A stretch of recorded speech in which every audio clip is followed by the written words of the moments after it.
फिक्र की हमने? कुरान कहता है या अय्युहल्लज़ीना आमनू क़ू अनफुसकुम व अहलीकुम नारा, आई ईमानो वालों तुम अपने आप को भी जहन्नम से बचाओ और अपने बच्चों को भी जहन्नम से बचाओ।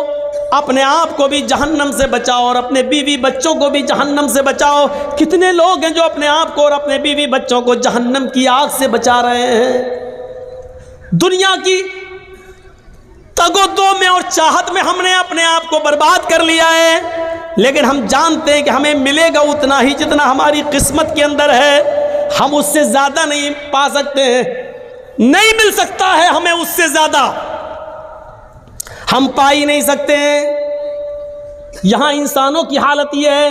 आपको 20 साल पुराना एक वाकया सुनाऊं। हमारे इलाके में नॉर्थ यूपी के अंदर,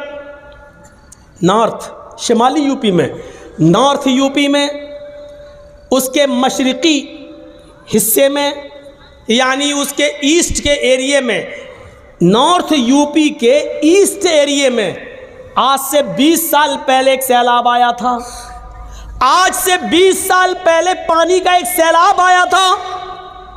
वो सैलाब इतना खतरनाक था, वो बाढ़ इतनी खतरनाक थी। जरा गौर से सुनना इधर, ये सब हम जहन्नम की तरफ आपको लेकर चल रहे हैं। अभी मालिक यौमिद्दीन ही की तरफ हम चल रहे हैं। अभी इय्याका नअबुदु व इय्याका नस्तईन का नंबर नहीं आया, इहदिना सिरातल मुस्तकीम का नंबर नहीं आया, सिरातल लज़ीना अनअमता अलैहिम का नंबर नहीं आया।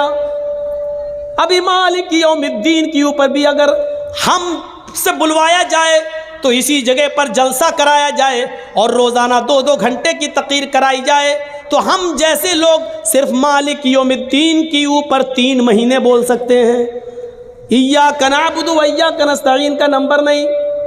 हम जैसे कम इल्म और कम पढ़े लिखे लोग 3 महीना जब इसी पर बोल सकते हैं, तो जो बहुत ज़्यादा काबिल और पढ़े लिखे उलमा है वो कितना ज़्यादा बोल सकते हैं। लेकिन हम इतना ज़्यादा वक्त आपका नहीं लेंगे। सिर्फ तसव्वुर कीजिएगा, इधर आप अपना दिमाग लगाइए। नॉर्थ यूपी के ईस्ट एरिया के अंदर पानी का एक सैलाब आता है और वो सैलाब इतना खतरनाक था कि कई लोगों को बहा कर ले गया, कई बच्चों को उसने पानी में गर्क कर दिया, मवेशी पानी में बह गए, जितने 4 पैर वाले जानवर थे, भेड़ बकरियां भैंसे गाय, पानी में बह गए और मारे गए। कुछ लोग अपना इलाका छोड़ रहे हैं, कुछ ऐसे हैं जो उसी में फंस गए हैं। ऐसे मंजर को देखे और जब सैलाब थोड़ी देर के लिए रुका, थोड़ी देर के लिए जब सैलाब रुका तो मंजर इतना भयानक था, उस गांव का, बस्ती का मंजर इतना भयानक था कि उस भयानक मंजर को लोग देख रहे हैं कि ये क्या हुआ। ये घर कितना मजबूत था लेकिन आज ढह गया। ये कितना अमीर आदमी था आज उसका माल बह गया।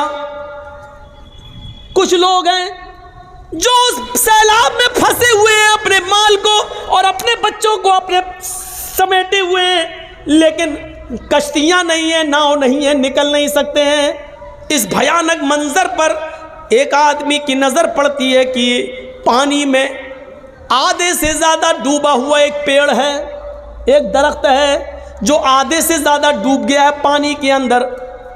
लेकिन जब उसने डूबे हुए उस पेड़ पर नजर डाली तो उसकी एक ब्रांच पर, उस पेड़ के एक टहनी से लगा हुआ एक मजबूत टहनी पर एक आदमी बैठा हुआ है, और जिस डाल पर आदमी बैठा हुआ है उसी डाल के ऊपर एक खतरनाक और जहरीला सांप भी मौजूद है। सैलाब इतना खतरनाक था,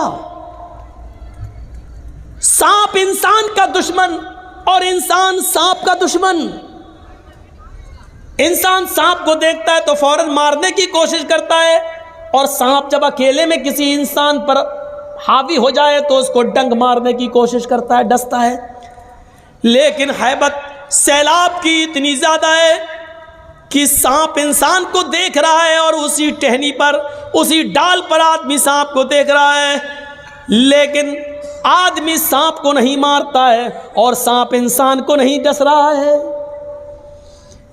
वो जानता है कि नीचे पानी है,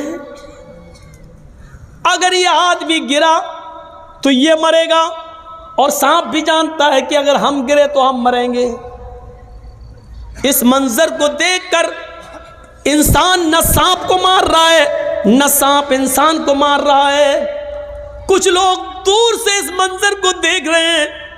तसव्वुर कीजिए कि सैलाब इतना भयंकर, इतना खतरनाक, और इस मंजर को कुछ लोग दूर से देख रहे हैं। लेकिन ऐसे मंजर पर जहां सांप भी इंसान को डसने की कोशिश नहीं कर रहा है, यहां ऐसे दुनिया परस्त और दुनिया तलब लोग और कुत्ते के जानवरों जैसी सिफत रखने वाले लोग ऐसे भी थे जहां आए और इन लोगों से कहने लगे कि तुम सैलाब में फंसे हो, हम तुम्हारी मदद के लिए आए हैं, तुम अपना माल हमारे हवाले कर दो, हम इनकी हिफाजत कर लेंगे, और जब तुम्हें इस मुसीबत से छुटकारा मिले तो हम तुम्हारा माल तुम्हें वापस कर देंगे।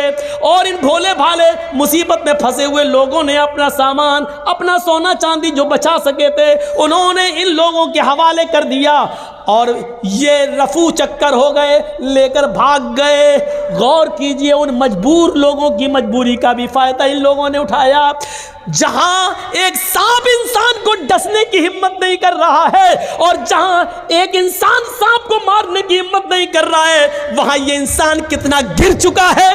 वहां ये दुनिया तलब इंसान और दुनिया परस्त इंसान, नाजायज माल को कमाने वाला और दुनिया की मोहब्बत को रंगने वाला ये इंसान कितना नालायक और कितना बड़ा कमीना है, जो ऐसे मौके पर भी मजबूर लोगों की मजबूरी को ना समझ सका और उनका माल लेकर फरार हो रहा है। आप अंदाजा लगाइए, सोचिए कि इंसान कितना ज्यादा मफाद परस्त हो चुका है। यह सांप से ज्यादा जहरीला हो चुका है। सांप अपने जहर से इंसान को डसना छोड़ रहा है, लेकिन यह कमीना इंसान अपनी कमीनगी इंसान से नहीं छोड़ रहा है।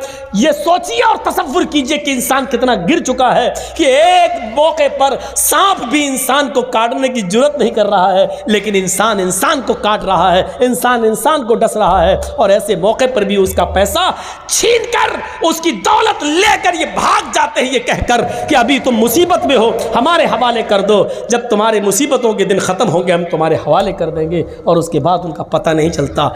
इस दुनिया की दौलत ने हमें इतना हमें बर्बाद कर दिया, बिल्कुल कुत्ता सिफत इंसान बना दिया।